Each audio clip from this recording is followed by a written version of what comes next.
દારૂ એક એવી વસ્તુ છે જે સુખમાંય કામ લાગે અને દુઃખમાંય કામ લાગે. પીવો એટલે મજા બચી ગયો. આ તો અમારે અહીંયા ઠંડીમાં પીવું પડે થોડુંક. જીવનમાં બહુ ત્રાસ વધી ગયો છે, આજે તો પીવું જ પડશે. આજે તો વીકેન્ડ છે, આ તો દોસ્તારો કહે ને એટલે થોડુંક પીવું પડે.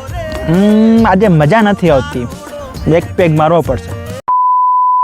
ભાઈબંધ, આ બધે દારૂ પીવાના બાના છે. અમે ઠંડીમાં રહી છીએ, અમારે દોસ્તારો છે, અમારે સુખ દુઃખ ને બધા ટેન્શન છે. તો આ બધા બાના છોડી દો, કેમ કે દારૂ છે સ્વાસ્થ્ય માટે હાનિકારક છે અને પૈસાનો બગાડ છે. એટલે હું તો આ પીતો નથી. તો આ દારૂની બોટલ છે એ કોકને ફ્રીમાં આપવાની છે. તો જેને જોતી હોય એ મને વોટ્સએપ કરે. મારો નંબર છે 416441. અરે અત્યારે તો આટલું પ્રેમથી સમજાતું નથી દારૂ સ્વાસ્થ્ય માટે હાનિકારક છે. કેમ કે દારૂ છે એ ખરેખર ઝેર સમાન છે અને આજે જ આનો ત્યાગ કરો.